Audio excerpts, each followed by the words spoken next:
Hello दोस्तों, स्वागत है आपका एक और नए वीडियो में।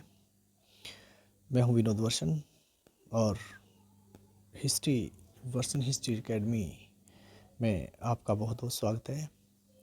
डियर स्टूडेंट्स, जैसा कि आप सब जानते हैं कि यह चैनल आपको इतिहास, सामाजिक अध्ययन, विशेषकर जो ज्योग्राफी है, सिविक्स है, उससे जुड़ी हुई जानकारियाँ देता है। तो आज के इस संदर्भ में हम ग्लोब को समझने का प्रयास करेंगे। ग्लोब पृथ्वी के छोटे रूप को कहते हैं। हालांकि ये संभव नहीं है कि पृथ्वी पर हम बड़ी बड़ी लाइनें बनाकर कुछ ऐसा बनाकर कर सकते हैं।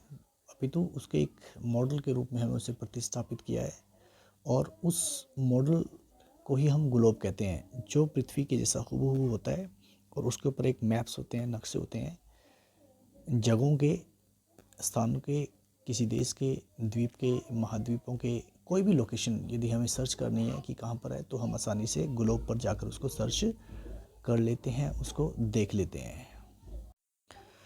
तो पृथ्वी के छोटे रूप को हम ग्लोब कहते हैं और ग्लोब पर हमें बहुत सारी लाइंस दिखती हैं। ये लाइन यहाँ पर ये खड़ी लाइनें होती हैं, कुछ बड़ी लाइनें होती हैं, यानी कि वर्टिकल लाइनें और हॉरिजॉन्टल लाइंस इसके अंदर में देखने को मिलती हैं।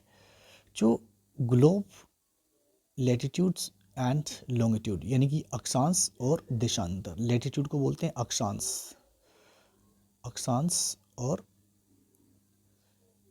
लॉन्गिट्यूड को हम बोलते हैं देशांतर रेखाएं। तो इन रेखाओं के माध्यम से ही हम ये जान पाते हैं कि कौन सी लोकेशन कहाँ पर है। किसी चीज़ को हम ढूंढ रहे हैं तो वो कहाँ पर हमें मिलता है, वो सारी हमें इन्हीं रेखाओं के माध्यम से हम पृथ्वी के किसी भी स्थान को हम आसानी से खोज सकते हैं। तो चलिए आइए हम इसको विस्तार से समझने का प्रयास करते हैं। ग्लोब, जैसा कि मैंने अभी आपको बताया कि पृथ्वी के छोटे मॉडल को या उसके रूप को हम ग्लोब कहते हैं। ग्लोब के बीचों बीच, सपोज ये ग्लोब है, इसके बीचों बीच एक रेखा निकलती है, इसको बोलते हैं हम इक्वेटर। क्या बोलते हैं? इक्वेटर। 0 डिग्री लैटिट्यूड होता है, इसका होता है 0 डिग्री लैटिट्यूड पे ये हमें देखने को मिलती है। इसको हम विषुवृत्त या भूमध्य रेखा भी कहते हैं। इक्वेटर इंग्लिश में बोलते हैं। रेखा पृथ्वी के बीचों बीच गुजरती है, बिल्कुल पृथ्वी के सेंटर से होकर गुजरती है। अफ्रीका के अंदर से ये लाइन निकलती है और पृथ्वी को दो समान भागों में बांटती है, एक उत्तरी गोलार्ध और दक्षिणी गोलार्ध। उत्तरी गोलार्ध और दक्षिणी गोलार्ध यानी कि नॉर्दर्न हेमिस्फीयर और साउदर्न हेमिस्फीयर के अंदर ये अर्थ को डिवाइड करके चलती है। और यहीं से ही, इसी लाइन से ही अपर जो नॉर्दर्न पार्ट है इसका, उसको बोलते हैं उत्तरी गोलार्ध, और जो दक्षिण का पार्ट है उसको बोलते हैं हम दक्षिणी गोलार्ध।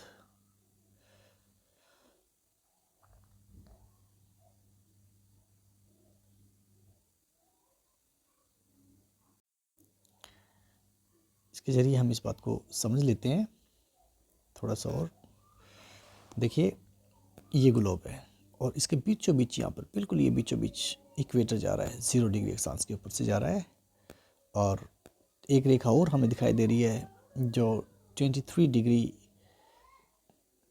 के पॉइंट पर 1/2 पॉइंट के ऊपर है, ट्रॉपिक ऑफ कैंसर यानी कर्क रेखा। और ऊपर है प्राइम मेरिडियन, ये लॉन्गिट्यूड है, लैटिट्यूड नहीं है। लैटिट्यूड ये वाली लाइन से होती हैं, ये वाली लाइन, ये सारी ये लैटिट्यूड्स होती हैं, ये लैटिट्यूड्स हैं। यानी कि इक्वेटर क्या है? एक लैटिट्यूड लाइन है।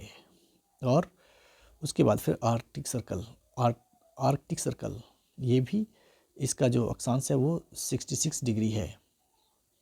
और हमेशा बिल्कुल ऊपर यहाँ पर हमें नॉर्थ पोल दिखता है 90 डिग्री पर, और नीचे ही साउथ पोल 90 डिग्री नीचे दिखता है। यहाँ पर पृथ्वी के दक्षिण में बिल्कुल हमें नॉर्थ पोल नज़र आएगा, और साउथ पोल नज़र आएगा, और उत्तर में हमें नॉर्थ पोल नज़र आएगा। यानी कि मुख्य रूप से, यानी कि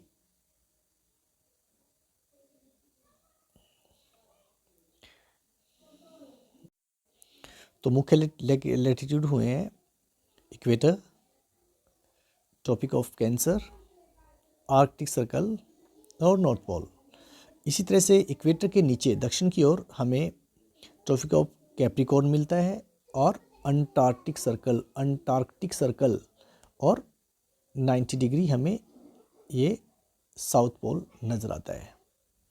इसी तरह से ये जो वर्टिकल लाइंस हैं, वर्टिकल लाइंस हमें देखने को मिलती हैं। ये वाली लाइन, जैसे ये वाली लाइन जा रही है, इसको हम बोलते हैं prime meridian longitude, prime meridian longitude. और ये बिल्कुल इस तरह से चलती हैं, ये 180 यानी कि पूर्व ईस्टर्न लॉन्गिट्यूड और वेस्टर्न लॉन्गिट्यूड के रूप में ये डिवाइड होती है, यानी कि पूर्वी देशांतर और इधर से ये पश्चिमी देशांतर।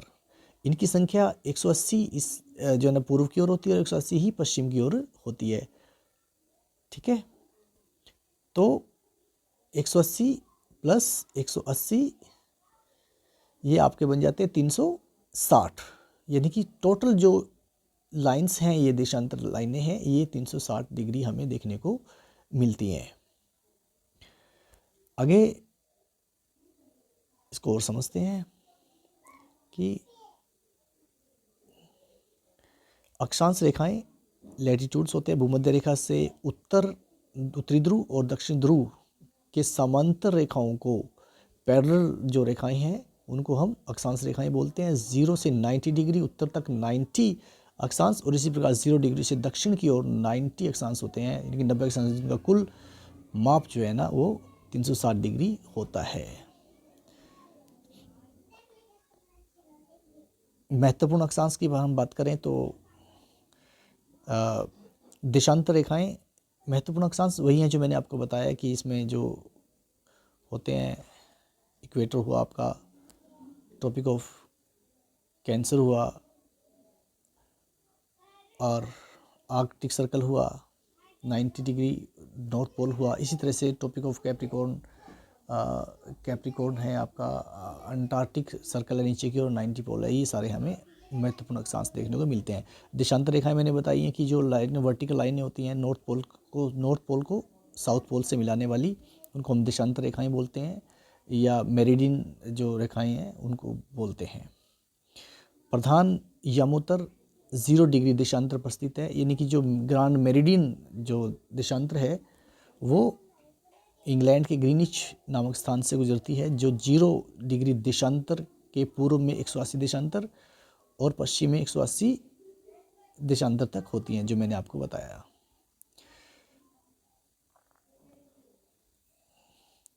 भारत का स्थानीय समय की हम बात करें तो ये इलाहाबाद से नोट किया जाता है। यहाँ के जो भी इसका देशांतर और जो अक्षांश के मिलन से जो पॉइंट बनता है, वहाँ से हम इसको पॉइंट को पिक करते हैं।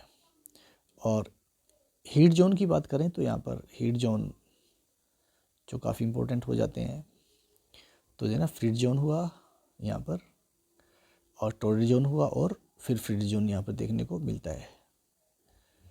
ठीक है,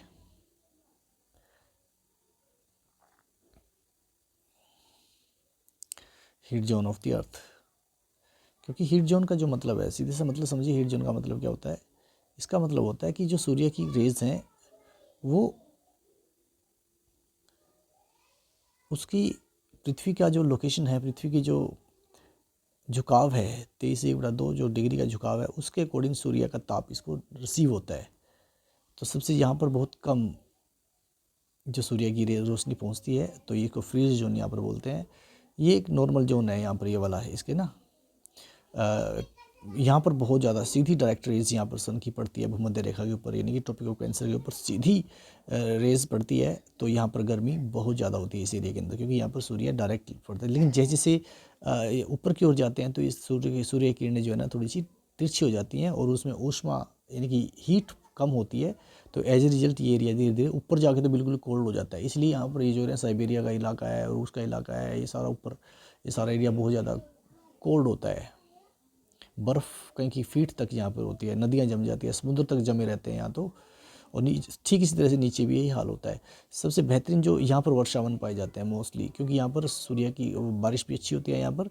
और ये जैसे जैसे आप ट्रॉपिक ऑफ कैंसर से ऊपर जाएंगे और इसी तरह ट्रॉपिक ऑफ कैप्रिकॉर्न से नीचे की ओर जाएंगे, तो डेफिनेटली यहाँ से टेम्परेचर है जो गिरना शुरू हो जाता है। और यहाँ पर जो है ना कूलिंग और ठंडे इलाके यहाँ से शुरू होते हैं, या गर्म इलाका यहाँ पर है। भारत का कुछ पार्ट इसके अंदर आता है। तो ये हीट जोन हमें नज़र आते हैं।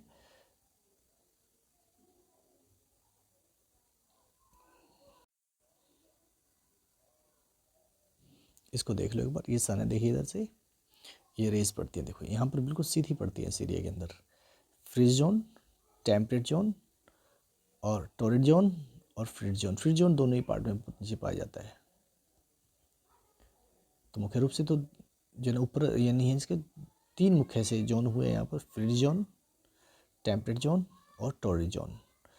इक्वेटर के नॉर्थन साइड में तीनों जोन पाए जाते हैं और इक्वेटर के साउथर्न साइड में भी तीनों ही जोन पाए जाते हैं।